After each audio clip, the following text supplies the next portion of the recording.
बोल ही ले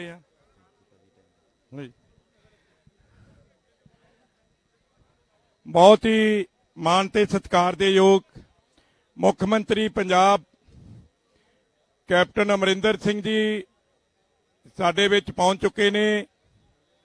मैं समुचे विधायक दल वल्लों उन्हां दा इत्थे पहुंचण ते स्वागत करदा।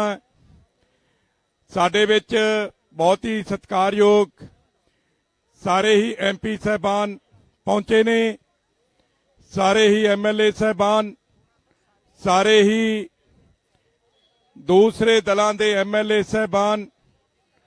मेरी बेनती है सारिਆਂ ਨੂੰ भाई इधर आ जाओ। औजला साहब इधर आ जाओ, अगले पासे इधर आओ, इधर आ जाओ। आमला साहब इधर आओ सारे, एक मिनट। मैं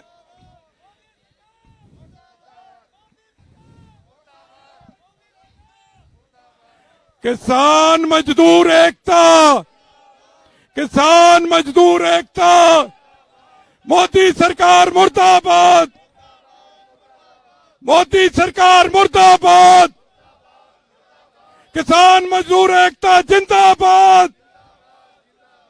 किसानां दे हक इत्थे रख, किसान मजदूर दे हक इत्थे रख।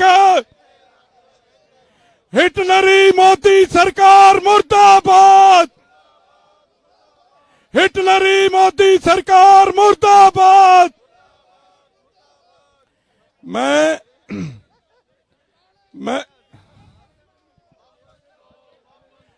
काले कानून वापस लो। मेरी बेनती है सारे साथियों नू कि बावां खड़ियां करके नारे दा जवाब दो। काले कानून वापस लो, काले कानून वापस लो। किसान मजदूर विरोधी काले कानून वापस लो, किसान मजदूर विरोधी काले कानून वापस लो। भाई सारे सिक्योरिटी वाले नू बेनती है साथियों नू थोड़े थोड़े परां नू हो जाओ, थोड़े थोड़े परां नू हो जाओ। व्यू दे अगे ना आओ, पिछे MLA साहबान ने थोड़े जेड़े MLA साहबान दे व्यू तो खुबी राम जी पासे करो इन्हां नू। तुसीं उत्थे हो जाओ ना थोड़े जगह नू, इधर इधर आ जाओ, अगले पासे आ जाओ, अगले पासे आ जाओ ना, फोटो पूरी आ जाओगी, अगले पासे आ जाओ, इत्थे आ जाओ ना तुसीं। अमर सिंह जी इत्थे आ जाओ, MP साहब उत्थे चलो ना, लंबा उत्थे इधर आ जाओ, अगले पासे इधर। फिर उन्हां इत्थे नाल आ जाओ उन्हां दे, इत्थे फिर फोटो उत्थे चौड़ी नहीं ना होनी।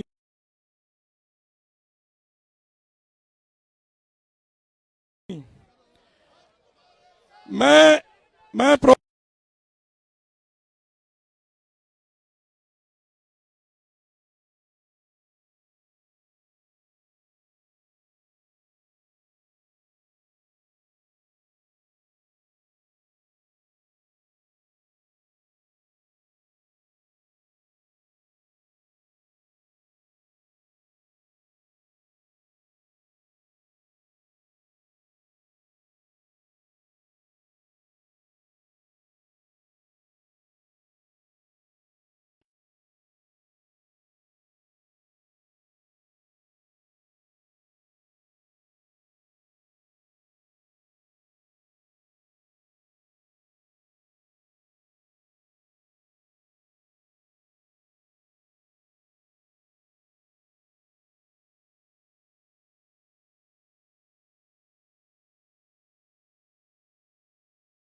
आनंदपुर साहब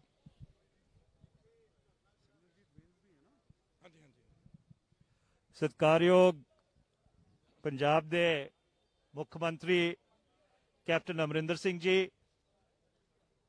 इत्थे आए सारे MP साहबान, वजीर साहबान, MLA साहबान और ਦੂਜੇ ਪਾਰਟੀਆਂ ਤੋਂ ਅੱਜ ਸਾਡੀ ਇਸ ਮੁਹਿੰਮ ਨੂੰ ਹੁੰਗਾਰਾ ਦੇਣ ਆਏ ਸਾਰੇ ਹੀ ਲੀਡਰ ਸਾਹਿਬਾਨ, ਅੱਜ ਅਸੀਂ ਸਾਰੇ ਇੱਥੇ ਜੰਤਰ ਮੰਤਰ ਤੇ ਪੰਜਾਬ ਦੇ ਕਿਸਾਨਾਂ ਦੀ ਆਵਾਜ਼ ਬੁਲੰਦ ਕਰਨ ਵਾਸਤੇ ਇਕੱਠੇ ਹੋਏ। ਇੱਥੇ ਸਾਰਾ ਦਿੱਲੀ ਦਾ ਮੀਡੀਆ ਮੌਜੂਦ ਹੈ। ਤੁਸੀਂ ਸਾਰੇ ਉਹ ਲੋਕ ਹੋ ਜਿਹੜੇ ਸੰਸਦ ਦੀ ਕਾਰਵਾਈ ਨੂੰ ਕਵਰ ਕਰਦੇ ਹੋ, ਔਰ ਤੁਸੀਂ ਵੇਖਿਆ ਕਿ ਕਿਸ ਗੈਰ ਕਾਨੂੰਨੀ ਤਰੀਕੇ ਨਾਲ, ਗੈਰ ਸੰਵਿਧਾਨਿਕ ਤਰੀਕੇ ਨਾਲ ਇਹ ਜਿਹੜੇ ਖੇਤੀਬਾੜੀ ਨਾਲ, ਕ੍ਰਿਸ਼ੀ ਨਾਲ ਹੋਏ ਵਿਧੇਇਕ ਨੇ, ਇਹਨਾਂ ਨੂੰ ਪਾਰਿਤ ਕੀਤਾ ਗਿਆ ਔਰ ਨਿਸ਼ਾਨਾ ਬਣਾਇਆ ਗਿਆ। ਇੱਕ ਬਹੁਤ ਵੱਡਾ ਕੁਟਾਰਾਘਾਤ, ਇੱਕ ਬਹੁਤ ਵੱਡੀ ਸੱਟ ਪੰਜਾਬ ਦੇ, ਹਰਿਆਣੇ ਦੇ, ਪੱਛਮ ਉੱਤਰ ਪ੍ਰਦੇਸ਼ ਦੇ ਔਰ ਮੁਲਕ ਦੇ ਵੱਖ-ਵੱਖ ਹਿੱਸਿਆਂ ਦੇ ਜਿਹੜੇ ਕਿਸਾਨ ਨੇ, ਉਹਨਾਂ ਤੇ ਐਨਡੀਏ ਭਾਜਪਾ ਸਰਕਾਰ ਨੇ ਮਾਰੀ ਜਦੋਂ ਉਹਨਾਂ ਨੇ ਸਰਕਾਰੀ ਖਰੀਦ ਔਰ ਐਮਐਸਪੀ ਜਿਹੜੀ 1966 ਤੋਂ ਚਲੀ ਆ ਰਹੀ ਹੈ, ਜਿਹੜਾ ਹਿੰਦੁਸਤਾਨ ਦੀ ਕਿਸਾਨੀ ਦੇ ਦੋ ਖੰਭੇ ਨੇ, ਉਹਨਾਂ ਨੂੰ ਪੂਰੀ ਤਰ੍ਹਾਂ ਨਾਲ ਧਵਸਤ ਕਰਨ ਦੀ ਕੋਸ਼ਿਸ਼ ਕੀਤੀ।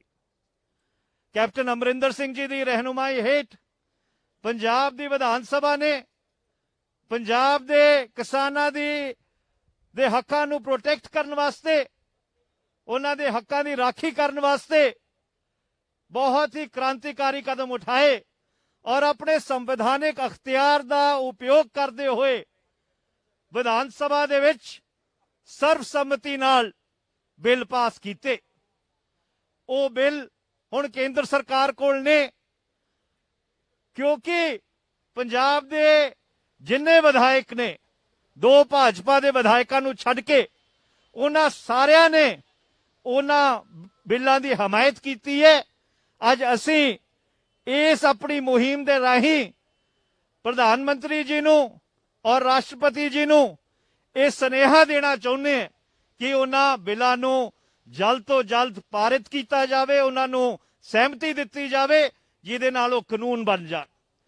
ਪੰਜਾਬ ਦੇ ਜਿਹੜੇ ਹਾਲਾਤ ਨੇ ਉਹ ਸੰਵੇਦਨਸ਼ੀਲ ਹੁੰਦੇ ਜਾ ਰਹੇ ਨੇ। ਜਿਸ ਤਰ੍ਹਾਂ ਕੇਂਦਰ ਸਰਕਾਰ ਨੇ ਰੇਲ ਗੱਡੀਆਂ ਰੋਕੀਆਂ ਨੇ, ਜਿਸ ਤਰ੍ਹਾਂ ਨਾਲ ਫਰਟੀਲਾਈਜ਼ਰ ਰੋਕਿਆ ਗਿਆ ਹੈ, ਪੰਜਾਬ ਦੀ ਕਿਸਾਨੀ ਨਾਲ ਇੱਕ ਤੋਂ ਬਾਅਦ ਇੱਕ ਧੱਕਾ ਹੁੰਦਾ ਰਿਹਾ ਹੈ। ਪੰਜਾਬ ਇੱਕ ਬਹੁਤ ਹੀ ਸੰਵੇਦਨਸ਼ੀਲ ਦੌਰ ਤੋਂ ਗੁਜ਼ਰਿਆ ਹੈ।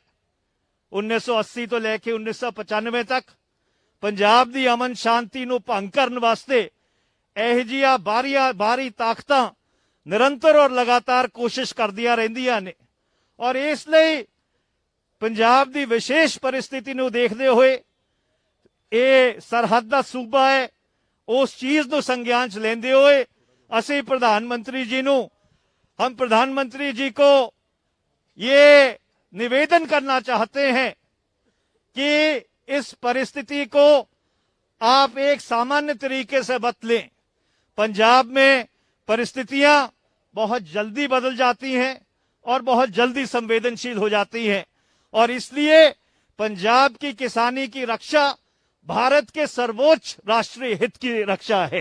और इसीलिए आज कैप्टन अमरिंदर सिंह जी की रहनुमाई में हम सब यहाँ पे इकट्ठे हुए हैं कि पंजाब की जो संवेदनशीलता है और पंजाब में जो एक नाजुक परिस्थिति बनी हुई है उसके बारे में केंद्र सरकार को अवगत कराएं। आपका बहुत बहुत धन्यवाद। वाहिगुरु जी का खालसा, वाहिगुरु जी की फतेह।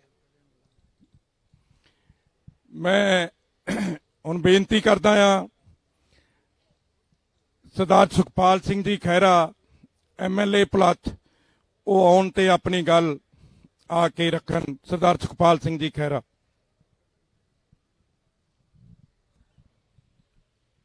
ਸਤਿਕਾਰਯੋਗ ਕੈਪਟਨ ਅਮਰਿੰਦਰ ਸਿੰਘ ਜੀ ਮੁੱਖ ਮੰਤਰੀ ਪੰਜਾਬ, ਸਾਰੇ ਹੀ ਆਦਰਨੀय ਐਮਪੀ ਸਾਹਿਬ, ਐਮਐਲਏ ਸਾਹਿਬ, ਦੂਸਰੀਆਂ ਪਾਰਟੀਆਂ ਤੋਂ, ਕਿਉਂਕਿ ਅੱਜ ਇਹ ਵਿਸ਼ਾ ਕੋਈ ਇੱਕ ਪਾਰਟੀ ਨਾਲ ਤੁਲਕ ਰੱਖਣ ਵਾਲਾ ਨਹੀਂਗਾ, ਇਹ ਸਾਡੇ ਸੂਬੇ ਦੇ ਭਵਿੱਖ ਦਾ ਮਸਲਾ ਵਾ, ਸਾਡੇ ਸੂਬੇ ਦੇ ਕਿਸਾਨੀ ਦਾ ਮਸਲਾ ਵਾ।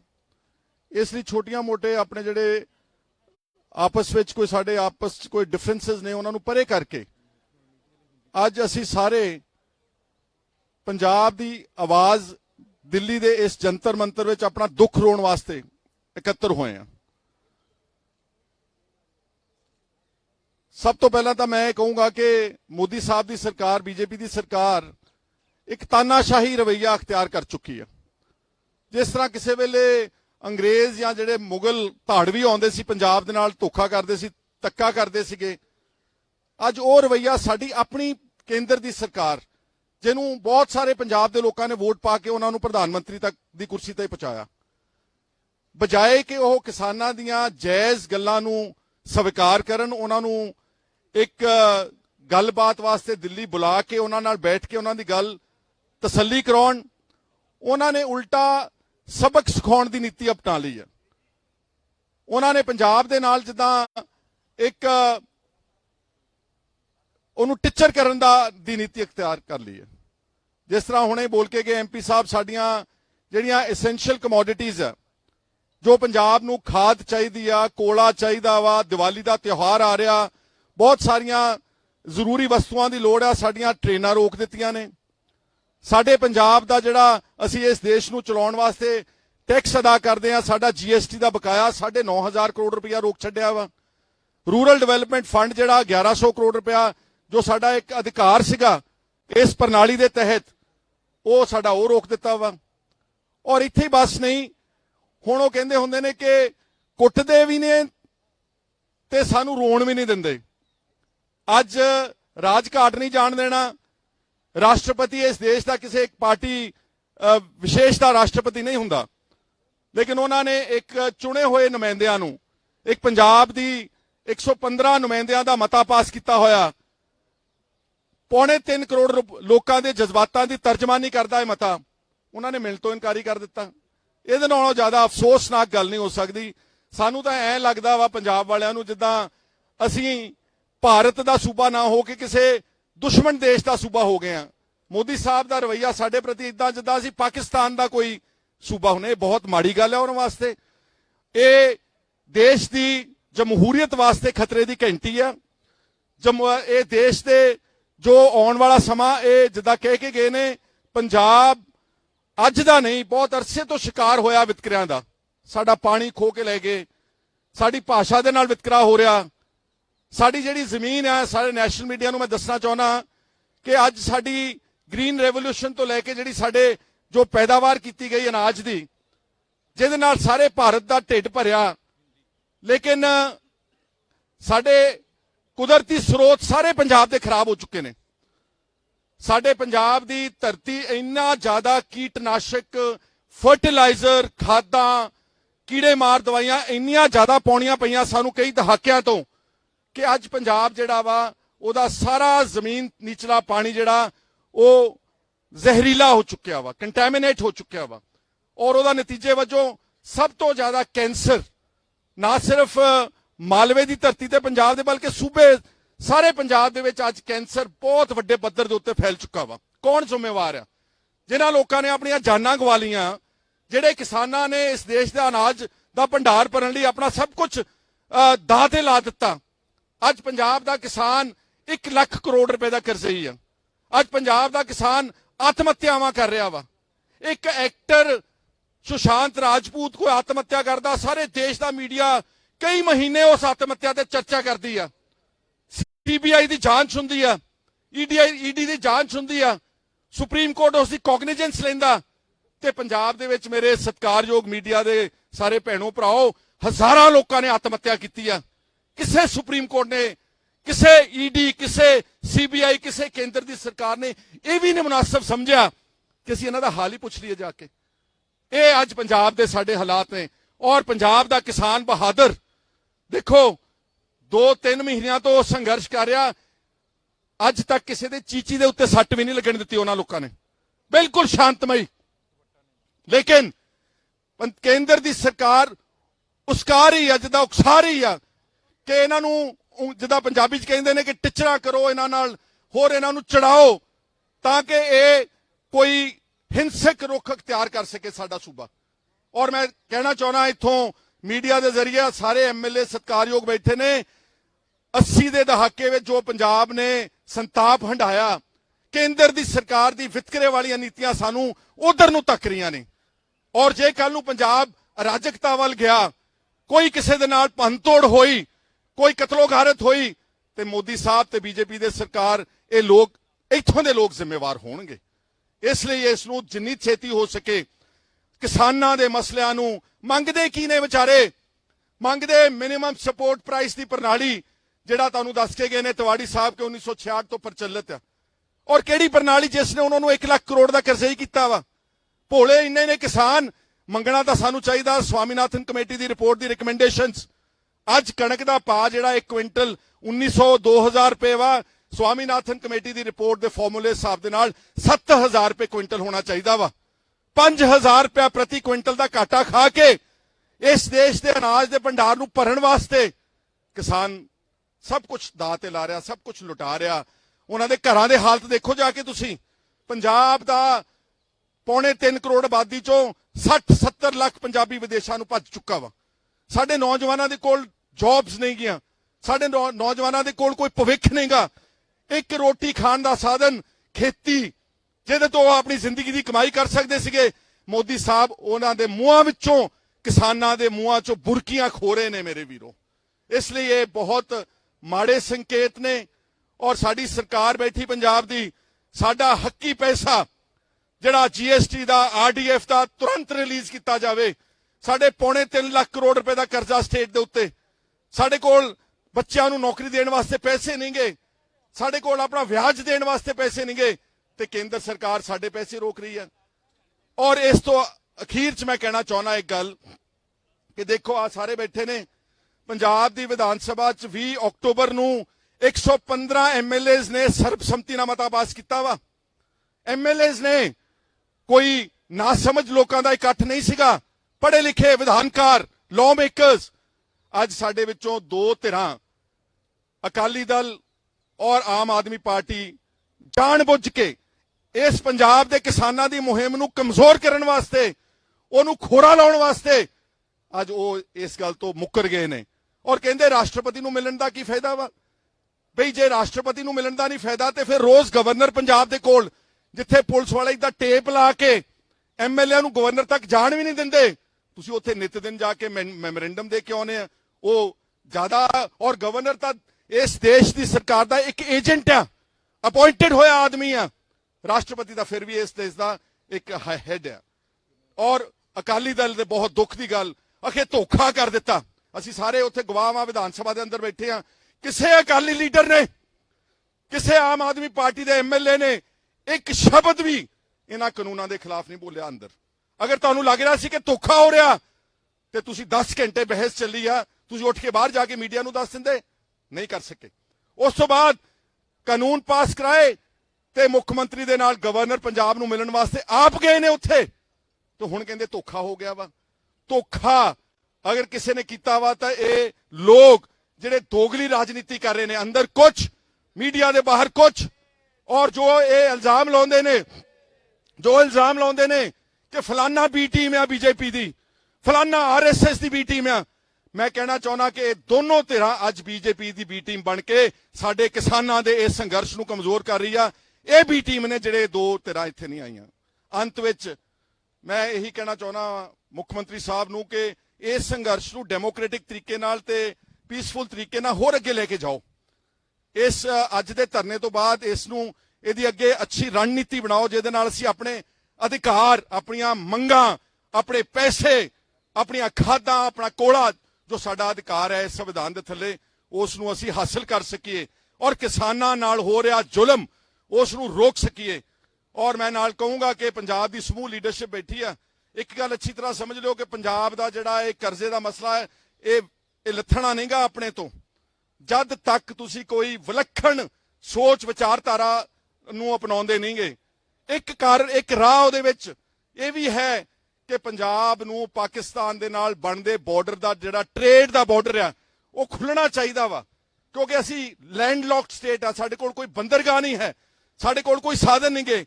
ਬਾਰਡਰ ਖੁੱਲੇ, ਟ੍ਰੇਡ ਆਪਸ ਵਿੱਚ ਹੋਵੇ, ਵਪਾਰ ਵਧੇਗਾ, किसानी ਵਧੇਗੀ, पंजाब ਦੇ हर प्रोडक्ट की कीमत ਜਿਹੜੀ ਆ ਉਹ ਅੱਛੀ ਮਿਲੇਗੀ। ਇਹ ਸਾਰੀ ਜਮਾਤ ਨੂੰ ਠੀਕ ਆ, ਸਾਡੇ ਉਹਨਾਂ ਦੇ ਨਾਲ ਤਾਲੁਕਾਤ ਠੀਕ ਨਹੀਂ ਗਏ, ਲੇਕਿਨ ट्रेड वास्ते, खेती ਨੂੰ ਤੇ ਇੰਡਸਟਰੀ ਨੂੰ ਅੱਗੇ ਲਿਜਾਉਣ ਵਾਸਤੇ ਪਾਕਿਸਤਾਨ ਨਾਲ ਬਾਰਡਰ ਖੁੱਲਣਾ ਬਹੁਤ ਜ਼ਰੂਰੀ ਆ। ਤੁਹਾਡਾ ਸਾਰਿਆਂ ਦਾ ਬਹੁਤ ਬਹੁਤ ਸ਼ੁਕਰੀਆ। ਔਰ ਅਸੀਂ ਹਰ 100% ਅੱਜ ਅਸੀਂ ਪੰਜਾਬ ਵਾਸਤੇ ਇੱਥੇ ਪਹੁੰਚੇ ਆ, ਅੱਜ ਕਿਸਾਨਾਂ ਦੇ ਵਾਸਤੇ ਪਹੁੰਚੇ ਆ। ਔਰ ਜਿੱਥੇ ਵੀ ਕਿਤੇ ਪ੍ਰੋਗਰਾਮ ਉਲੀਕੋਗੇ, ਜੋ ਵੀ ਵੱਧ ਤੋਂ ਵੱਧ ਪੰਜਾਬ ਲਈ, ਕਿਸਾਨਾਂ ਲਈ ਕੁਰਬਾਨੀ ਦੇਣੀ ਪਵੇ, ਭਾਵਾਂ ਚਾਹੇ ਸਰਕਾਰ, ਭਾਵਾਂ ਜਾਵੇ ਸਾਡੇ MLA ਦੇ ਅਹੁਦੇ ਤੇ ਭਾਵਾਂ ਜਾਣ ਰੁਤਬੇ, लेकिन साडा सूबा हमेशा साडे दिल विच नंबर 1 ते रहेगा। और जो भी प्रोग्राम अगला उड़ीकणगे, असीं पार्टीबाजी तो उत्ते उठ के हमेशा अच्छी गल दा साथ दिंदे रहांगे। बहुत बहुत शुक्रिया। वाहिगुरू जी का खालसा, वाहिगुरू जी की फतेह। मैं हुण बेनती करदा सरदार नवजोत सिंह जी सिद्धू उन्हां नूं कि ਉਹ आ के अपनी गल रखन। सरदार नवजोत सिंह जी सिद्धू।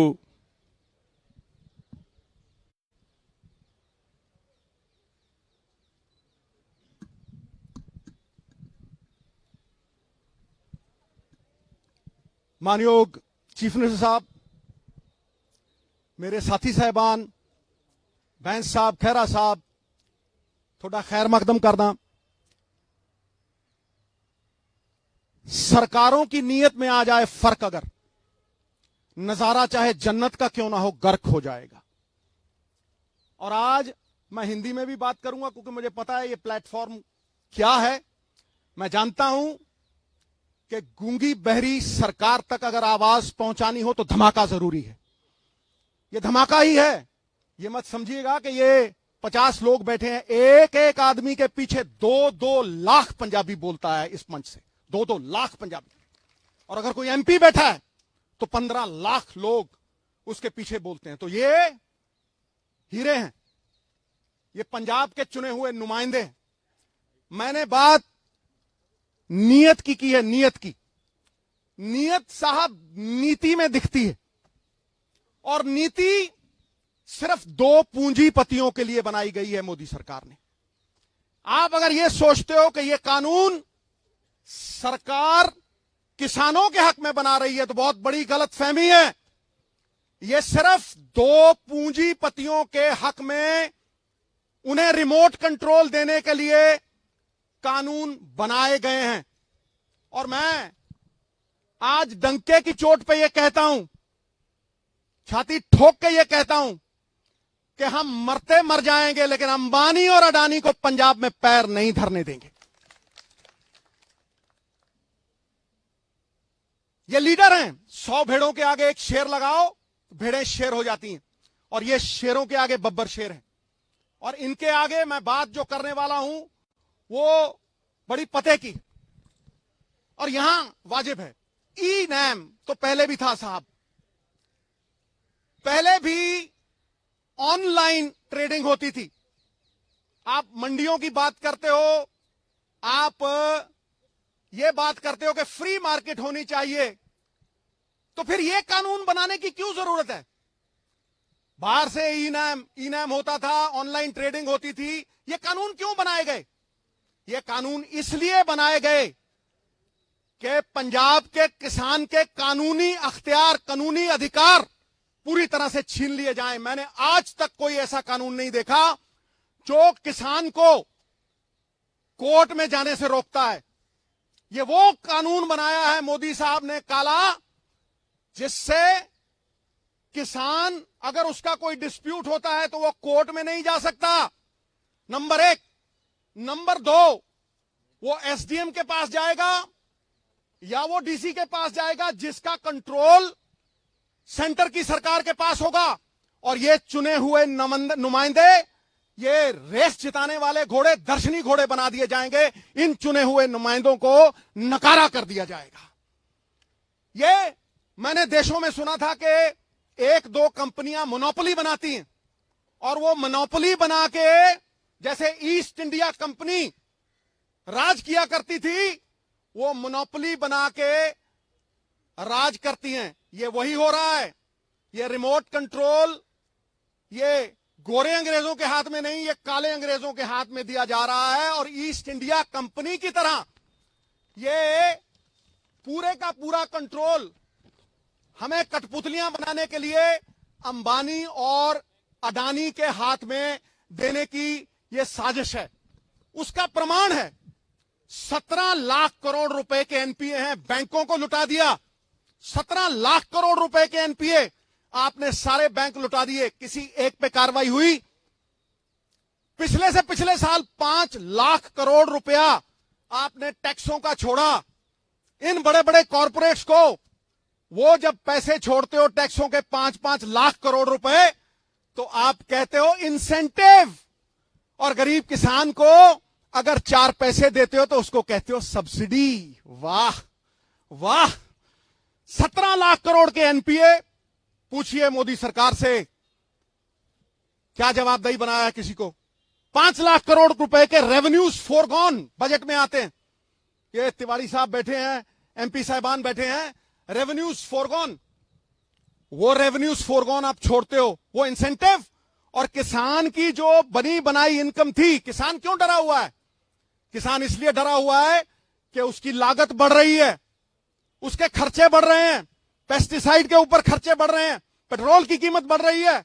लेकिन जो उसकी अश्योर्ड इनकम थी, आज मोदी सरकार वो अश्योर्ड इनकम को छीन रही है। पॉइंट नंबर 2, ये पहला था। Point number 2, this is an attack on the federal structure of India. ये हमारे संघीय ढांचे के ऊपर एक अटैक है। It impinges and impedes on the spirit of the constitution. ये कॉन्स्टिट्यूशन की स्पिरिट पे, हमारी आत्मा पे ये आघात है। हर स्टेट के अलग अलग मसले हैं, हर एक स्टेट के अलग अलग मसले हैं साहब। इसीलिए उन अलग अलग मसलों को सुलझाने के लिए वहां की सरकारों का चयन होता है। ये कहां का इंसाफ है कि एक चीफ मिनिस्टर और उसके सारे चुने हुए नुमाइंदे, ऑपोजिशन वगैरह सारी इकट्ठी, तुम एक स्टेट के चुने हुए नुमाइंदों की आवाज को दबा रहे हो और उसके 70% किसान उनकी आवाज को दबा रहे हो। It is an attack on our federal structure. Federal structure पे ये जो अटैक है, इसके बारे में मैं पूरी तरह से पुरजोर विरोध करता हूं। और प्रियम्बल में एक वर्ड आता है फ्रेटर्निटी। फ्रेटर्निटी का क्या मतलब है? फ्रेटर्निटी का मतलब है कि हम आपसी भाईचारे में बंधे हुए हैं, हम पारिवारिक सांझ में बंधे हुए हैं, और वो यूनिटी इन डाइवर्सिटी। हमारी भाषाएं अलग हैं, हमारी भाषाएं अलग हैं, हमारा कल्चर अलग है, लेकिन फिर भी हम एक हैं। तो जब हम अपने स्टेट की बात बुलंद कर रहे हैं या किसी इंडिविजुअल किसान की बात बुलंद कर रहे हैं, हम किसान के साथ साथ हम संविधान के पक्ष में लड़ाई लड़ रहे हैं। हम आज संविधान के पक्ष में खड़े हैं, अपने फेडरल स्ट्रक्चर के पक्ष में खड़े हैं। एकता तो जेल की भी होती है, लेकिन साहब ये जेल की एकता नहीं है, ये आपसी भाईचारे की, हिंदुस्तान की एकता है। ये यूनिटी इन डाइवर्सिटी है, और वो संजीदगी से लेने वाली बात है। जो लोग, और मैं प्राइम मिनिस्टर साहब को कह रहा हूं, जो लोग वन नेशन वन मार्केट की बात करते हैं, वो पंजाब के चुने हुए नुमाइंदों की और एक चीफ मिनिस्टर की आवाज को दबा रहे हैं और कुचल रहे हैं। यह हम कभी बर्दाश्त नहीं करेंगे।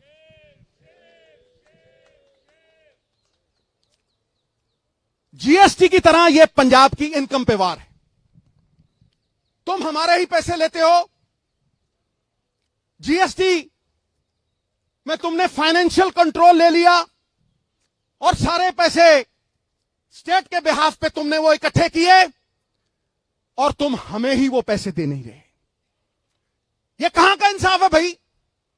चोरी और सीना चोरी। क्या ये सरकारें ये करेंगी? हमारे पैसे लेके तुम ये कहते हो कि हमसे लोन पे वापस ले लो। धिक्कार है ऐसी सरकार पे। काहे का फेडरल ढांचा फिर? काहे की आपसी भाईचारक सांझ? और तुम इकोनॉमिक ब्लॉकेड लगाते हो। I am using the word economic blockade. तुम हमारी रेलें रोकते हो, हां? तुम सामान नहीं पहुंचने दोगे, तुम थ्रेटन करते हो हमें।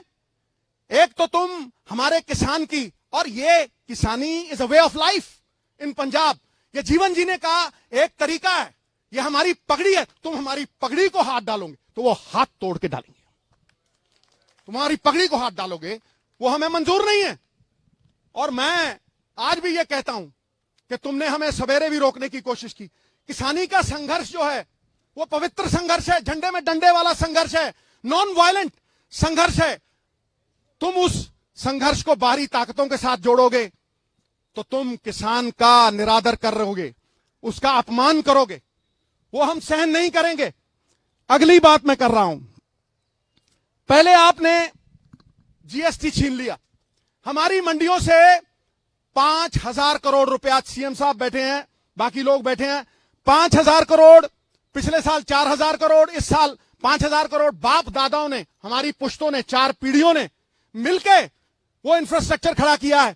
मैं पूछता हूं नरेंद्र मोदी जी से कि मोदी साहब, जहां आपने ये मंडियां नहीं है, जहां आपने ये पहले लागू किया, मुझे ये बताएं कि वहां का किसान, उसकी क्या हालत है? वो लेबर कर रहा है, वो लेबर कर रहा है।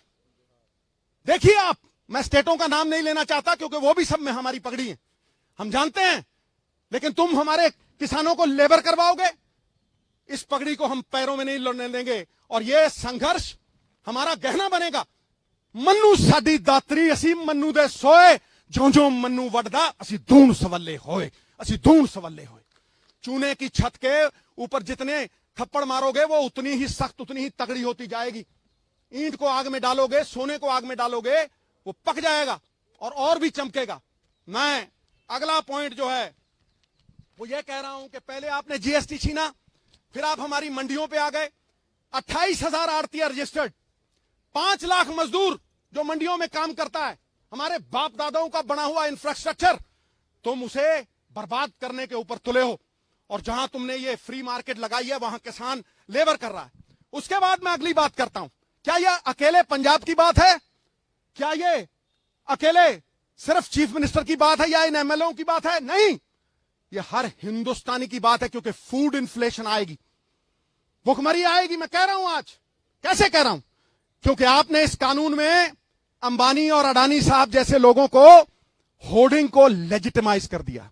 आपने उसमें लिख के दिया कि आप ये अनाज अपने गोदामों में रखिए, 50 गुना और 100 गुना बेचिए, 50 गुना और 100 गुना बेचिए। भुखमरी का कारण क्या है? मैं डंके की चोट पे कहता हूं, कोई डिबेट कर ले मेरे साथ, कोई। भुखमरी का कारण यह नहीं है कि अनाज नहीं है, अनाज होता है साहब, अनाज गोदामों में होता है अंबानी और अडानी साहब के, लेकिन वो गरीब की पहुंच के परे हो जाता है, इसलिए इन्फ्लेशन आती है। और इन्फ्लेशन का असर अमीरों पे नहीं होता। हम तो कहते हैं भर दे भैया, अपना टैंक भर दे, कोई चक्कर नहीं, लेकिन जो गरीब 500 रुपए कमाता है, वो 500 रुपए की वैल्यू 200 रह जाती है। जो वो 500 में खरीदता था वो 2000 में खरीद नहीं पाता। तुम्हारी जीएसटी ने व्यापारी मारा, और आज ये काले कानून किसानों को मार रहे हैं, हमारी पहचान को मिटा रहे हैं। बाबा नानक ने दी थी ये हमें पहचान, मरते हुए मर जाएंगे, इस पहचान को नहीं मिटने देंगे। नाम ही खो देंगे तो किधर जाएंगे, और पहचान खो देंगे सिद्धू तो बिखर जाएंगे, नहीं बिखरने देंगे हम पंजाब को। और आखिरी पॉइंट जो मैं कहना चाहता हूं वो ये है कि आप एहसान फरामोश हो गए हो, आप एहसान फरामोश हो गए हो। मैं डंके की चोट पे कहता हूं। किस तरह से कहता हूं? क्या पंजाब को ग्रीन रेवोल्यूशन की जरूरत थी? नहीं। पंजाब ने पूरे देश का पेट भरा, 2% लोगों ने 67% लोगों का पेट भरा। फिर तुमने गरीब को अन्न कैसे दिया? सस्ती MSP Punjab, Haryana, western UP से उठा के आपने 80 करोड़ लोगों का पेट भरा, और उसी को पीडीएस द्वारा उन्हें सप्लाई किया। पेट्रोल 6 रुपए का था 92 में, 78 का हो गया, और किसान की एमएसपी 3 गुना बढ़ी, वो 12 गुना, 17 गुना, और ये 3 गुना। कॉर्पोरेटों में जो काम करते हैं 1,000 गुना उनकी तनख्वाह बढ़ गई, और 1982 से लेके किसान की एमएसपी सिर्फ 15 गुना। ये कहां का इंसाफ है? ये किस तरह हम बयां करें? चाहे मंडी एमएसपी मॉडल हो या दूसरा, पहले केंद्र ने हमें इस्तेमाल किया और फिर यूज एंड थ्रो वाली पॉलिसी करके इन्होंने हमें फेंक दिया। ये 3 पॉइंट मेरे इस केंद्र की सरकार को, कहीं भी किसी को भी भेज दें और बहस कर लें, खुलेआम जहां बुलाएंगे मैं आऊंगा। यदि हार गया राजनीति सदा के लिए छोड़ दूंगा, सदा के लिए। मैं डंके की चोट पे कहता हूं। उन्हें यह फिक्र है, आखिर में ये मैं शेयर करके फिर सीएम साहब के हवाले स्टेज करता हूं। उन्हें यह फिक्र है हरदम नई तर्जे जफा क्या है। तर्जे जफा होती है जुल्म। उन्हें यह फिक्र है हरदम नई तर्जे जफा क्या है। हमें भी शौक है देखें सितम की इंतहा क्या है। हमें भी शौक है देखें सितम की इंतहा क्या है। गुनाहगारों में शामिल हैं वो लोग जिन्होंने ग्रीन रेवोल्यूशन, व्हाइट रेवोल्यूशन अशरन की। गुनाहगारों में शामिल हैं, गुनाहों से नहीं वाकिफ। अरे सितम करते हैं वो, खुदा जाने खता क्या है। बात खत्म।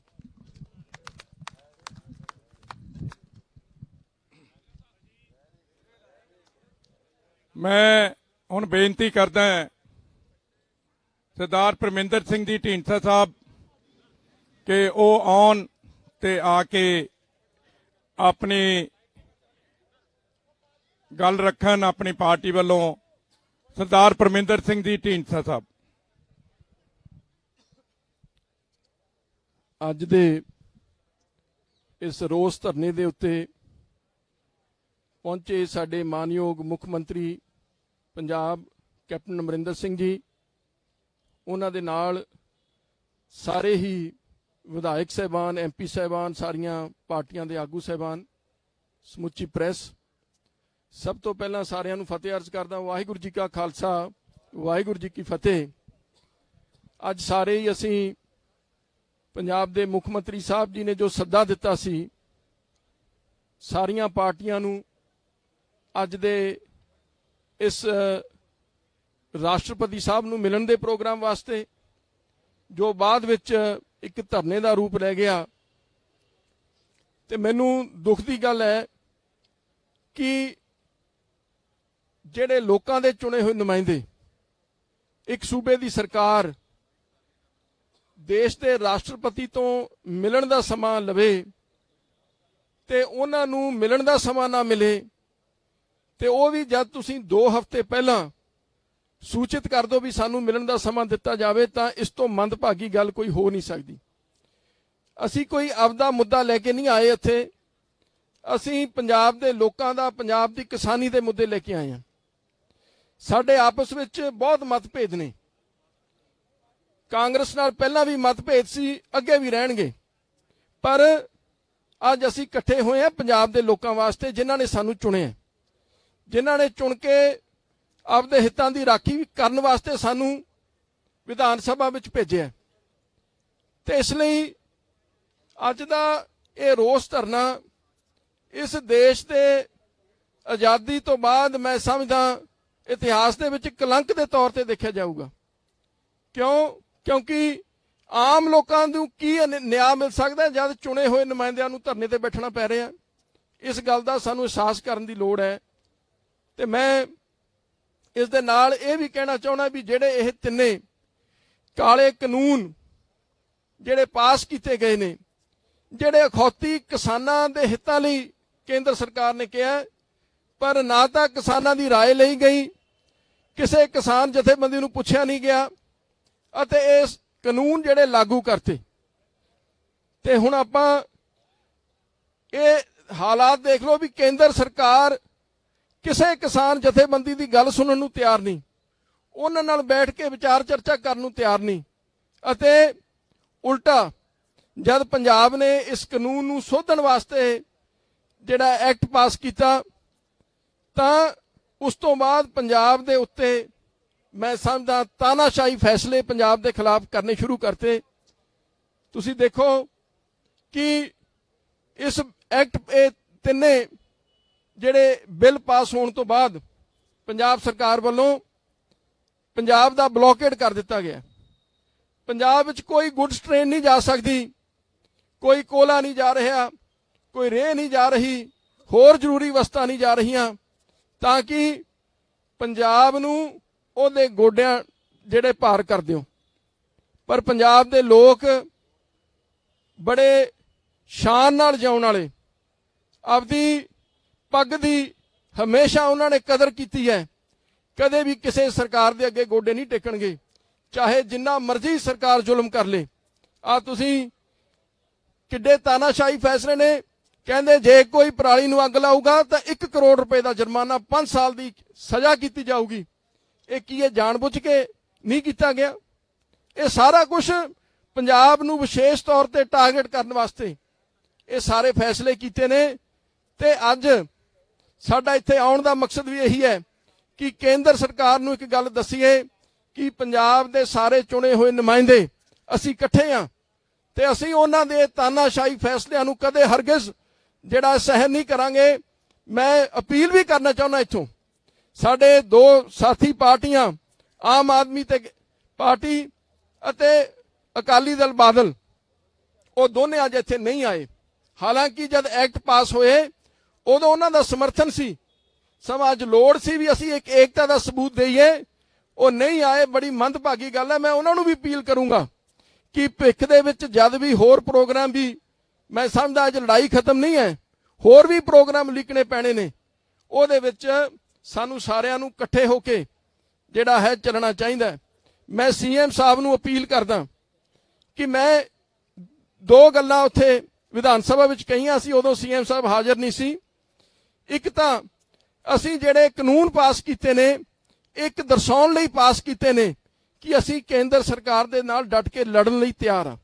ਆਪਾਂ ਨੂੰ ਪਤਾ ਹੈ ਲੰਬੀ ਲੜਾਈ ਹੈ, ਪਰ ਅਸੀਂ ਸੰਕੇਤ ਕੇਂਦਰ ਨੂੰ ਸਾਫ਼ ਕਰਤਾ ਵੀ ਅਸੀਂ ਤੁਹਾਡੇ ਨਾਲ ਲੜਨ ਲਈ ਤਿਆਰ ਹਾਂ, ਅਸੀਂ ਚਿਪਣ ਵਾਲੇ ਨਹੀਂ।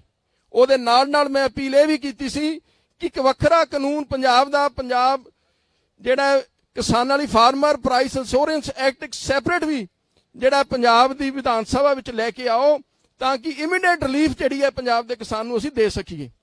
ਦੂਜੀ ਮੈਂ ਬੇਨਤੀ ਕਰਦਾ ਕਿ ਅੱਜ ਇੱਕ ਦਿਨ ਦੇ ਸੰਕੇਤਕ ਧਰਨੇ ਦੇ ਨਾਲ ਮੈਂ ਸਮਝਦਾ ਇਹ ਮਸਲਾ ਹੱਲ ਨਹੀਂ ਹੋਣਾ।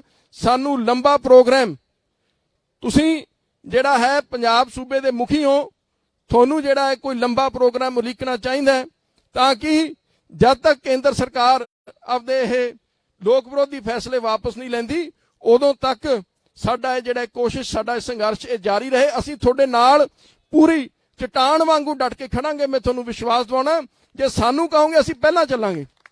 ਤੀਜੀ ਗੱਲ ਮੈਂ ਬੇਨਤੀ ਇੱਕ ਹੋਰ ਕਰਦਾ ਕਿ ਕਿਸਾਨ ਜਥੇਬੰਦੀਆਂ ਵੱਲੋਂ 26 ਤੇ 27 ਤਰੀਕ ਦਾ ਧਰਨਾ ਦਿੱਲੀ ਦੇ ਵਿੱਚ ਰੱਖਿਆ।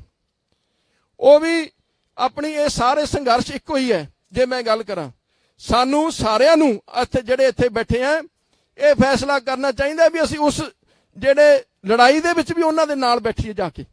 26 ਤੇ 27 ਤਰੀਕ ਨੂੰ ਸਾਰੇ ਜਾ ਕੇ ਕਿਸਾਨ ਸੰਘਰਸ਼ ਦੇ ਵਿੱਚ ਬਰਾਬਰ ਦਾ ਹਿੱਸਾ ਪਾਈਏ ਤਾਂ ਕਿ ਇਹ ਅੱਡ-ਅੱਡ ਪ੍ਰੋਗਰਾਮਾਂ ਦੇ ਨਾਲ ਹੀ ਇੱਕ ਪ੍ਰੋਗਰਾਮ ਥੱਲੇ, ਇੱਕ ਝੰਡੇ ਥੱਲੇ, ਇੱਕ ਅਗਵਾਈ ਦੇ ਵਿੱਚ ਇਹ ਅਸੀਂ ਲੜਾਂਗੇ ਤਾਂ ਵਸ ਜਿੱਤ ਪ੍ਰਾਪਤ ਹੋਊਗੀ। ਕਿਉਂਕਿ ਪੰਜਾਬ ਉਹ ਦੇਸ਼ ਹੈ, ਪ੍ਰਦੇਸ਼ ਹੈ ਜਿਹਨੇ ਹਮੇਸ਼ਾ ਜਦ ਲੋੜ ਪਈ ਦੇਸ਼ ਨੂੰ ਸਭ ਤੋਂ ਅੱਗੇ ਖੜਾ ਹੋਇਆ। ਚਾਹੇ ਦੇਸ਼ ਦੀ ਆਜ਼ਾਦੀ ਦੀ ਗੱਲ ਸੀ, ਸਭ ਤੋਂ ਵੱਧ ਕੁਰਬਾਨੀਆਂ ਪੰਜਾਬੀਆਂ ਨੇ ਦਿੱਤੀਆਂ। ਦੇਸ਼ ਨੇ ਜੰਗਾਂ ਲੜੀਆਂ, ਉਦੋਂ ਸਭ ਤੋਂ ਵੱਧ ਕੁਰਬਾਨੀਆਂ ਸ਼ਹੀਦੀਆਂ ਪੰਜਾਬੀਆਂ ਨੇ ਦਿੱਤੀਆਂ। ਦੇਸ਼ ਭੁੱਖਮਰੀ ਨਾਲ ਲੜਾਈ ਲੜ ਰਿਹਾ ਸੀ, ਉਹਦੀ ਲੜਾਈ ਪੰਜਾਬ ਨੇ ਲੜੀ। ਪਰ ਮੈਨੂੰ ਅਫਸੋਸ ਨਾਲ ਕਹਿਣਾ ਪੈਂਦਾ ਹੈ ਵੀ ਜਦ ਪੰਜਾਬ ਨੂੰ ਲੋੜ ਪਈ ਕਦੇ ਵੀ, ਇਤਿਹਾਸ ਵੱਲ ਨਿਗਾਹ ਮਾਰ ਲਓ, ਪੰਜਾਬ ਨਾਲ ਕੋਈ ਨਹੀਂ ਖੜਾ। ਇਹ ਦੁੱਖ ਦੀ ਗੱਲ ਹੈ, ਪਰ ਪੰਜਾਬੀਆਂ ਕੋਲ ਐਡੀ ਤਾਕਤ ਹੈਗੀ ਹੈ ਵੀ ਅਸੀਂ ਆਪਦੀ ਲੜਾਈ ਆਪ ਲੜਦੇ ਸਮਰਥ ਹਾਂ ਤੇ ਸਾਨੂੰ ਇਹ ਲੜਾਈ ਜਾਰੀ ਰੱਖਣੀ ਚਾਹੀਦੀ ਹੈ। ਅਸੀਂ ਅੱਗੇ ਹੋ ਕੇ ਸਾਰੇ ਇਕੱਠੇ ਹੋ ਕੇ ਲੜਾਈ ਲੜੀਏ। ਮੈਂ ਅਪੀਲ ਕਰਦਾ ਫਿਰ ਮਾਨਯੋਗ ਮੁੱਖ ਮੰਤਰੀ ਸਾਹਿਬ ਦਾ ਮੈਂ ਧੰਨਵਾਦ ਕਰਦਾ ਵੀ ਇਹਨਾਂ ਨੇ ਪ੍ਰੋਗਰਾਮ ਲਿਖਿਆ। ਫਿਰ ਸਾਰੇ ਹੀ ਪਾਰਟੀਆਂ ਨੂੰ ਮੈਂ ਦੁਬਾਰੇ ਅਪੀਲ ਕਰਦਾ ਵੀ ਇਕੱਠੇ ਹੋ ਕੇ ਸਾਨੂੰ ਇਹ ਲੜਾਈ ਲੜਨ ਦੀ ਲੋੜ ਹੈ। ਵਾਹਿਗੁਰੂ ਜੀ ਕਾ ਖਾਲਸਾ, ਵਾਹਿਗੁਰੂ ਜੀ ਕੀ ਫਤਿਹ। ਮੈਂ ਹੁਣ ਬੇਨਤੀ ਕਰਦਾ ਪੰਜਾਬ ਦੇ ਸਤਿਕਾਰਯੋਗ ਮੁੱਖ ਮੰਤਰੀ ਕੈਪਟਨ ਅਮਰਿੰਦਰ ਸਿੰਘ ਜੀ ਨੂੰ ਕਿ ਉਹ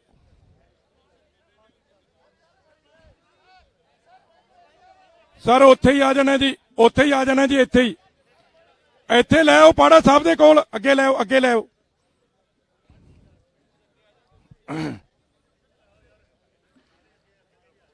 ਮੈਂ ਹੁਣ ਬੇਨਤੀ ਕਰਦਾ ਪੰਜਾਬ ਦੇ ਸਤਿਕਾਰਯੋਗ ਮੁੱਖ ਮੰਤਰੀ ਕੈਪਟਨ ਅਮਰਿੰਦਰ ਸਿੰਘ ਜੀ ਨੂੰ ਕਿ ਉਹ ਆਉਣ ਔਰ ਪੰਜਾਬ ਦੇ ਲੋਕਾਂ ਦੀ, ਪੰਜਾਬੀਆਂ ਦੀ, ਕਿਸਾਨਾਂ ਦੀ, ਮਜ਼ਦੂਰਾਂ ਦੀ ਆਵਾਜ਼ ਔਰ ਜੋ ਇਹ ਧੱਕਾ ਕੇਂਦਰ ਦੀ ਸਰਕਾਰ ਕਰ ਰਹੀ ਹੈ ਪੰਜਾਬ ਦੇ ਕਿਸਾਨ ਦੇ ਨਾਲ, ਮਜ਼ਦੂਰ ਦੇ ਨਾਲ ਔਰ ਪੰਜਾਬ ਦੇ ਲੋਕਾਂ ਦੇ ਨਾਲ, ਉਹਦੇ ਬਾਰੇ ਦੇ ਵਿੱਚ ਆਪਣੀ ਗੱਲ ਰੱਖਣ। ਮੇਰੀ ਬੇਨਤੀ ਹੈ, ਸਾਰੇ ਸਾਥੀਆਂ ਨੂੰ ਬੇਨਤੀ ਆ ਵੀ ਸਾਰੇ ਬੈਠ ਜਾਓ ਭਾਈ, ਬੈਠ ਜਾਓ ਸਾਰੇ।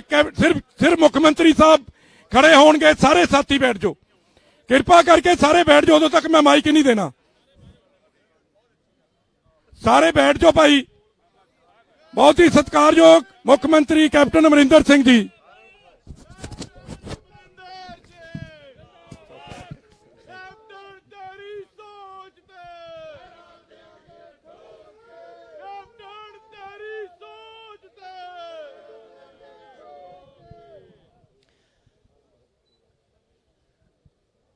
ਅੱਜ ਮੇਰੇ ਮੈਂਬਰ ਪਾਰਲੀਮੈਂਟ ਸਾਡੇ ਪੰਜਾਬ ਦੇ ਔਰ ਸਾਡੇ ਐਮਐਲਏ ਸਾਹਿਬਾਨ, ਮਿਨਿਸਟਰ ਸਾਹਿਬਾਨ, ਸਾਡੇ ਪਾਰਟੀ ਦੇ ਨਾਲੇ ਹੋਰ ਪਾਰਟੀਆਂ ਦੇ ਪਰਮਿੰਦਰ ਜੀ ਹੁਣੀ ਬੋਲ ਕੇ ਗਏ ਨੇ ਔਰ ਖਹਿੜਾ ਸਾਹਿਬ जी बोल के गए ने और असी सारे उरे हम आए हैं यहाँ। मैं थोड़े हिंदी, मेरी हिंदी इतनी अच्छी नहीं बट फिर भी हम आए हैं यहाँ। आपको सबको मकसद का पता है। हमारा मकसद था कि हम गांधी जी के आज सुबह जाकर अपना श्रद्धा के फूल हम चढ़ाकर फिर वहीं प्रेस को मिले और अपनी जो पंजाब की बात है आपके साथ करें। अनफॉर्चुनेटली यहाँ वहाँ 144 लगा दी और हमें किसी को एमएनए को जाने नहीं दिया, मुझे जाने दिया। 4 साथियों के साथ और मेरे मेंबर पार्लियामेंट साथ गए मेरे, बाकी सारे इधर एकत्र हुए हैं। हमारा कभी भी पंजाब का मकसद ये नहीं था कि हम कोई झगड़ा करें या कोई किसी तरीके से एंटी नेशनल कोई बात जो बनाने की कोशिश की जा रही है कि हमने किया कुछ। हमारे तो आप शायद ना जाने, लेकिन बहुत हमारे लोग आज इस चीन की सरहद पर, पाकिस्तान की सरहद पर अब बैठे हैं। और अगर कितने आप कहोगे तो नंबर्स हमारे आबादी से, हमारी 3 करोड़ 40 लाख की आबादी है और फार ग्रेटर प्रोपोर्शन हमारी आबादी से वहां बैठे हैं। सियाचिन पे 22,000 फुट पे, गुरेज, द्रास, कारगिल, लेह लद्दाख, चुशूल, दौलत बेग ओल्डी, आप गलवान वैली, ये सब हमारे पंजाबी बैठे हैं। और ये कभी भी नहीं सोच सकते कि किसी तरीके से पंजाब कोई एंटी नेशनल तरीके से कोई बात करे। हम तो आए हैं सिर्फ इसलिए कि ये जो बिल पास किए, 3 बिल, हमने देखा इनको कि वो हमारी जो किसानी है, हम ऐसा, मैं कहना चाहता हूं आपको कि चाहे पंजाब 1.57% है सिर्फ हिंदुस्तान की आबादी, 1.57%, लेकिन 40% हम देते हैं नेशनल फूड पूल को।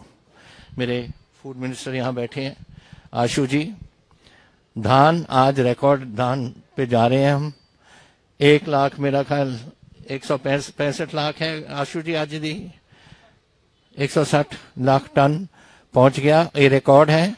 और अभी 10-12 लाख टन और आना है। सो वी आर डूइंग जो हम कर सकते हैं अपने देश के लिए। जो हमारा गेहूं था वो भी इस रिकॉर्ड इस साल हम हुआ, लेकिन हमारा सिस्टम में कुछ और है। तो देश के और सिस्टम और होते हैं। हमारा एक सिस्टम है और बहुत देर से चला। ग्रीन रेवोल्यूशन से पहले, ग्रीन रेवोल्यूशन तो एक 1966 में आया था, लेकिन उससे पहले आड़तिया सिस्टम चलती थी हमारी। वो हर गांव में हर इंसान को मालूम है, हर हमारे किसान को, कि मेरा आड़तिया कौन है। उसको जाके अपनी जिन्स जो भी था देते थे। और जब कभी उसको तकलीफ हुई, बेटी की शादी हो गई या कोई बीमार हो गया घर में, रात को भी 12 बजे कट आकर उससे पैसे ले लेते थे आरटीआर से। एक सिस्टम चला आ रहा था, एक एस्टैब्लिश सिस्टम था। उसको तोड़ने का फायदा क्या है आपको हुआ? आप एक सिस्टम कर रहे हो कि कॉर्पोरेट हाउसेज इसको खरीदें। अब आप बताओ मुझे कि 75% मेरे किसान 5 किले से कम है, उनमें से आधे किसान 2.5 किले से कम है। मैं जानता इसलिए हूं क्योंकि आंकड़े हमने अभी निकाले हैं।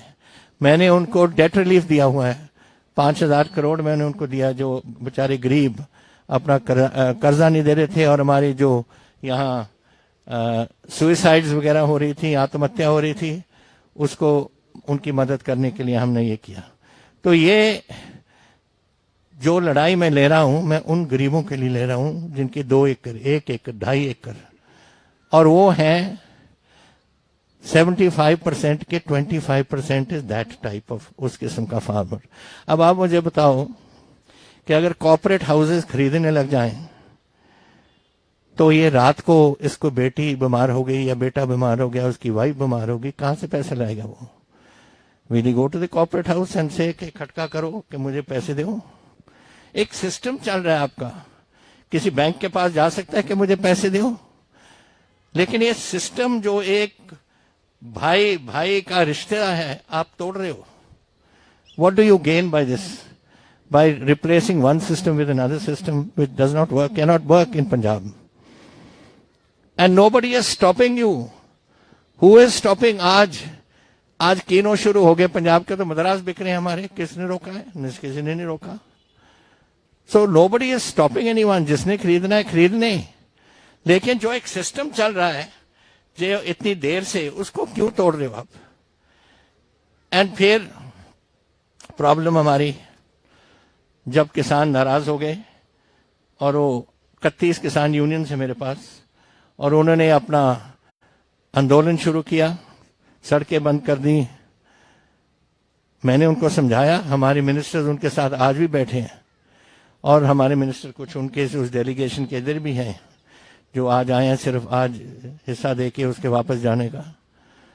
उनको उन्होंने समझाया उनको, लेकिन वो कैसे, जब उनके पेट की, मैंने एक बार कहा था कि 2 बातें हैं जो किसी हुक्मरान को छेड़नी नहीं चाहिए। एक तो कोई धर्म की बात हो, डोंट टच इट, और दूसरा अगर कोई पेट पे कोई लात मारता है उसको भी। दीज आर 2 थिंग्स जहां एजिटेशन होती है, धर्म के मसले पे, या जब बच्चों को रोटी नहीं दे सकता कोई, उस मसले पे, और उस मसले पे हम आ रहे हैं। ये झगड़ा होएगा। वी हैव अ नेबर, हमारा है पाकिस्तान, डेली छेड़छाड़ करने की कोशिश करता है। I am also home minister of the state, I am very aware of जो पोजीशन वहां है। 1 to 3 drones are coming across every day with weapons which they are dropping. Now that has to happen to some, it goes into gangsters' hands, it goes into anti-national hands, which with some objective sometime or the other, कभी ना कभी कुछ छेड़छाड़ करेंगे, और उसके लिए वो कर रहे हैं। आप, हमने शेयर किया है गवर्नमेंट ऑफ इंडिया से, उनकी एजेंसीज, हमारी एजेंसी एक साथ काम कर रही हैं इस पे कि ये बातें हम रोकें। We don't want trouble. Punjab अगर ट्रबल होगा, हम बॉर्डर स्टेट हैं। एक तो हमारे जवान बैठे हैं पूरे हिंदुस्तान की सरहद पे, और दूसरा हमारे गांवों पे ही शेयरिंग होती है। 65 की लड़ाई मैंने देखी, जहां मैं पंजाब में ही था, और किस तरीके से तोप खाने की तबाही होती थी हमारे गांवों में। और हमारे जो गुरदासपुर, अमृतसर, तरन तारण वाले बैठे हैं सामने, उनको मालूम है ये जो कुछ वहां होता है। तो ये बातें, वी डोंट वांट ट्रबल, लेकिन मैं चाहता हूं कि इंसाफ हो, एंड दिस इज नॉट इंसाफ कि आप गरीब की रोटी आप छीन रहे हो। दूसरा, आज हमारे ट्रेन, हमारे रेल रोड्स नहीं बंद, ये कह देते हैं कि बंद है, हमारे नहीं बंद। सिर्फ 2 जगह में जहां कोई पावर स्टेशन है प्राइवेट हैंड्स में, क्योंकि इनकी लड़ाई कॉर्पोरेट हाउसेस के साथ है, लोगों के साथ नहीं, पंजाब गवर्नमेंट के साथ नहीं, पंजाब के साथ नहीं, हिंदुस्तान के साथ नहीं, कॉर्पोरेट हाउसेस के से। 2 कॉर्पोरेट हाउसेस की जो पावर प्लांट्स हैं, वो जो ऑफ शूट्स हैं मेन रोड से जो रेलवे लाइंस जाती हैं, उन पे किसान 2 पे बैठे हैं, बाकी कहीं नहीं। तो मैंने कहा था, I spoke to the railway minister, तो उनको मैंने कहा कि आप ये 2 लाइनों पे बैठे हैं, बाकी आप ट्रेन को थ्रू करो, गुड्स ट्रेन को थ्रू करो। कहते पैसेंजर ट्रेन भी होनी चाहिए। मैंने कहा कर दो भाई, हमें तो कोई प्रॉब्लम नहीं है। कौन गारंटी रहता है? मैं रहता हूँ। जहां जहां मुझे चाहिए, जो स्टेशन पे आपको, जो आप रेलवे वाले को, वहां हम पुलिस बैठा देंगे। आपकी रेलवे पुलिस है, मेरी पंजाब पुलिस है। वी विल लुक टू सी कि ट्रेन में कोई गड़बड़ नहीं होगी। और करें क्यों? क्योंकि नुकसान तो आज हो रहा है किसानों का। आज मेरे सारे पावर प्लांट शट डाउन हो गए। आज जो चल रही है थोड़ी बहुत ही बिजली पंजाब में, वो आ रही है नेशनल ग्रिड से, और वो भी अगर हमारे पास आज पैसे नहीं आए सेंटर से। ये आपका जिक्र हुआ था आज बोलते हुए, मेरा ख्याल सिद्धू साहब ने कहा था कि जीएसटी एक कॉन्स्टिट्यूशनल गारंटी है। वो जीएसटी हमें मिलनी चाहिए एवरी क्वार्टर। आज मार्च 31 के बाद मेरे पास कोई पैसा नहीं आया। 10,000 करोड़ पेंडिंग पड़ा है सेंटर के पास। 1,000 crore RDF rural development fund का, मिनिस्टर साहब बैठे हैं यहाँ, वो नहीं आया हमारे पास। Why are you doing this? आज अगर ट्रेन नहीं चलेंगे तो कोयला नहीं आएगा, प्लांट्स नहीं चलेंगे। दूसरा, मेरी फसल आज रिकॉर्ड बम्पर क्रॉप मैं कह के हटा हूं। मेरे पास बारदाना नहीं है, वो बोरी है जिसमें हम भरते हैं, उसको हम बारदाना कहते हैं, वो नहीं है मेरे पास। कनक की बिजाई शुरू होगी गेहूं की, और गेहूं के लिए मेरे पास सिर्फ 10% यूरिया जितना चाहिए था उतने 10% है मेरे पास। डाई अमोनियम फॉस्फेट जो आलू लगते हैं, आलू शुरू हो गई बिजाई, उसके पास भी हमारे पास भी shortage of di ammonium phosphate, वो नहीं है मेरे पास। और मेरे जो रिकॉर्ड बम्पर क्रॉप आ रहा है, अगर उसको संभाल नहीं करेंगे, दिवाली से पहले सुना है कि बारिश आएगी, और अगर कोई खराबी हो उस जो मंडी में हमारी पड़ी है, वो धान जो आ रहा है अभी, तो वो हमारे सिर होगा। ये है अंडरस्टैंडिंग हमारी फूड कॉर्पोरेशन के साथ कि एक बार हमने खरीद लिया, जिम्मेवारी हमारी है, कोई खराबी हो पंजाब के सिर। और आप अलाउ नहीं कर रहे कि बारदाने आए, और आप ये भी नहीं कर रहे कि जो पिछला गेहूं पड़ा है, हमारे गोडाउन भरे हुए हैं, जब तक उनको निकालेंगे नहीं हम, तो हम ये नई फसल रखेंगे कहां? So this is a big problem जो आ रही है हमारे पंजाब के लिए, which these people must understand. Apart from ये ट्रेन हमारे साथ हिमाचल में भी यही ट्रेन जाती हैं, जम्मू कश्मीर भी सप्लाई होता है, लद्दाख में भी। और आप नहीं जानते उतनी ठंड कितनी होती है। अगर सियाचिन में कोई जाए या द्रास में कोई जाए तो 40% below centigrade is thing, and if you don't get supplies in time to stock up for the winter, then what is this soldier going to do? कोई नहीं सो सकता उधर। वो अपने तंबुओं बंकर्स में केरोसिन के बर्नर लगाते हैं, केरोसिन भी पहुंचनी चाहिए। तो these are all interrelated matters related to national security, to our neighbouring states and to us. ये कह दिया था उन्होंने, हमारे जो किसान यूनियन थी इससे पहले, बहुत पहले, कि हम सड़कें खोल देते हैं। और मैंने कह दिया था पीयूष गोयल जी को, सड़कें खुली हैं, but this is not happening. अब इसका जिक्र हुआ आज अबाउट द कॉन्स्टिट्यूशनल पोजीशन, इसका भी जिक्र किया था। I brought the constitution book with me ताकि मैं आपको सुना सकूं। अब under the 7th schedule list 1 union list है। पहले तो यूनियन लिस्ट है कि जो गवर्नमेंट ऑफ इंडिया अपनी डिपार्टमेंट्स को संभाल सकती है, that is 97 items they too. Number 2 is list 2 which is called the state list. ये स्टेट लिस्ट में इट इज रफली 54 I think it is items जो हैं, उसमें से number 14 states that agriculture, including agricultural education and research, protection against pests and prevention of plant diseases is a state subject. हमारा फैसला है कि हम क्या करें कि ना क्या. That's the federal system that has worked in India ever since independence. इन्होंने क्या किया, ये इसको डिस्कार्ड करके they brought it under the concurrent list in which they have said number 33, let me just do this. Number 33, which they have said trade and commerce in production and supply. Trade and commerce.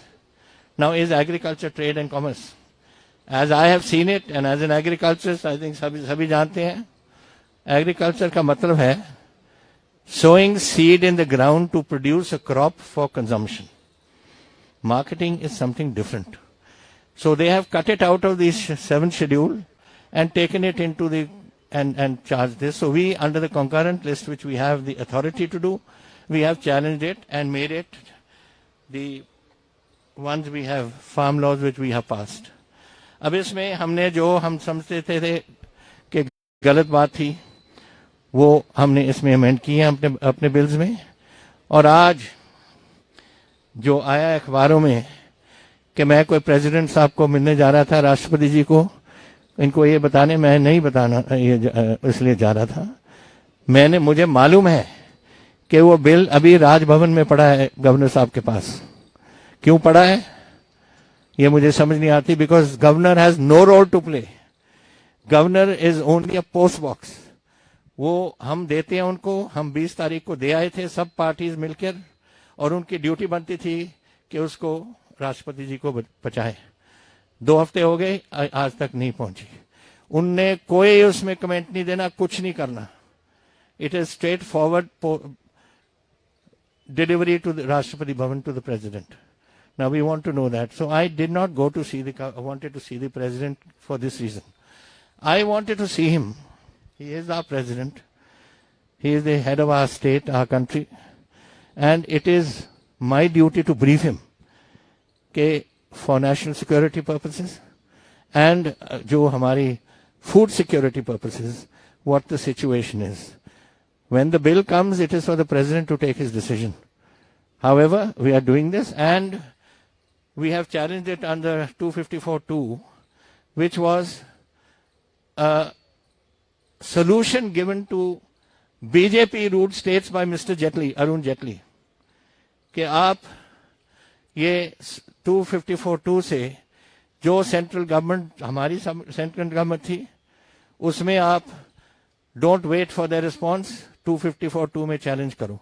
तो हमने तो उनकी जो response थी, जो उन्होंने किया, और उस टाइम राष्ट्रपति जी ने उसको जो उन्होंने पास किया, उनके स्टेट्स ने पास किया, वो उन्होंने the president gave full assent to those bills. So I hope जब आएगा कि राष्ट्रपति जी इसको देखेंगे, वो भी उसी बेसिस पे इसको assent देंगे अपनी. So my point is this now only, कि please do not think that Punjab is a state which is out to disturb the peace of this country. We are not. We are there to preserve the peace of this country. My job,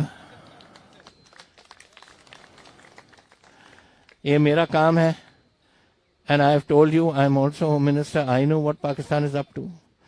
There will be what China is up to. There will be collusiveness in there whenever any trouble takes place, and if it takes place, which I hope it doesn't, but it will take.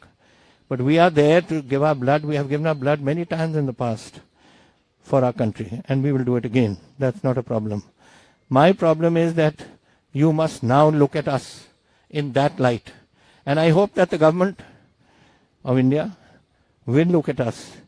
हमारी दिल्ली की जो सरकार है, हमें देखेंगे और समझेंगे कि हम क्या चाह रहे हैं. हम कोई झगड़ा नहीं चाहते. If you notice, there has been no casualty. Punjabi ਦੇ ਵਿੱਚ भी बोलना, फिर समझ आने हो सारे किधर. अच्छा, पंजाब. ਗੱਲ ਇਹ ਹੈ ਕਿ ਅਸੀਂ ਇੱਥੇ ਪੰਜਾਬ ਨੇ ਆਪਣਾ ਖੂਨ ਡੋਲਿਆ ਇਸ ਆਪਣੇ ਦੇਸ਼ ਦੇ ਲਈ. ਪਤਾ ਨਹੀਂ ਕਿੰਨੇ ਲੱਖਾਂ ਬੰਦੇ ਸ਼ਹੀਦ ਹੋਏ ਨੇ, ਕਿੰਨੇ ਜੰਗ ਸਾਡੇ ਹੋਏ ਨੇ 1947 ਦਾ 1962 ਦਾ 1965 ਦਾ 1971 ਦਾ 71 ਦਾ ਕਾਰਗਿਲ ਦੀ ਲੜਾਈ 1999 ਵਿੱਚ ਸਭ ਲੜਕੇ ਉੱਥੇ ਸਾਡੇ ਸ਼ਹੀਦ ਹੋਏ ਨੇ। ਇੱਥੇ ਜਿਹੜੀ ਗਲਵਾਨ ਦੇ ਵਿੱਚ ਹੁਣ ਐਕਸ਼ਨ ਹੋਇਆ ਪਿੱਛੇ ਜੇ who were they? Do you know which brigade it was? It was 81 Patiala brigade, जो पटियाला का हेडक्वार्टर था during at the time of merger of states, उसको 81 ब्रिगेड बना दिया था and it's called 81 brigade in brackets Patiala. उसके हमारे लड़के शहीद हुए गलवान में, जो हमारे 3 मीडियम के और सिख और बिहार रेजिमेंट के वगैरह सब वही थे। तो हमने तो बहुत खून दिया है अपने मुल्क के लिए, हम ऐसा नहीं कभी होने देंगे, और जब मुल्क हमें चाहेगा हमारे खून के लिए हम हाजिर है, we will give it to our country.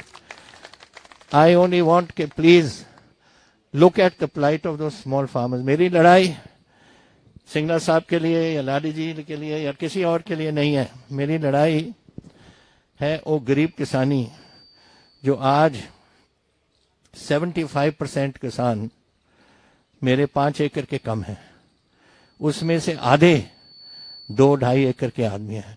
वो 2-2.5 एकड़ वालों के लिए मेरी लड़ाई है, क्योंकि वो नहीं खटखटा सकते ऑन टू मिस्टर अंबानी और मिस्टर समबडी एल्स। वो तो बेचारे अपने आर्थिक के पास जाएंगे कि मेरी बेटी बीमार है, मैं हॉस्पिटल जाना है, तो क्यों ना इसको चलने दो।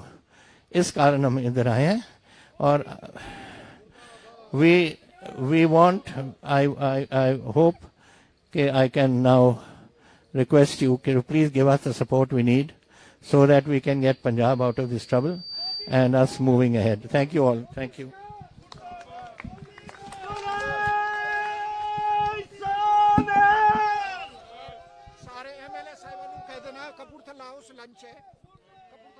ਸਾਰਿਆਂ ਦਾ ਧੰਨਵਾਦ ਕੀਤਾ ਜਾਂਦਾ ਆ ਔਰ ਸਾਰੇ ਐਮਐਲਏ ਸਾਹਿਬਾਨ ਨੂੰ ਬੇਨਤੀ ਹੈ ਕਿ ਕਪੂਰਥਲਾ ਹਾਊਸ ਮੁੱਖ ਮੰਤਰੀ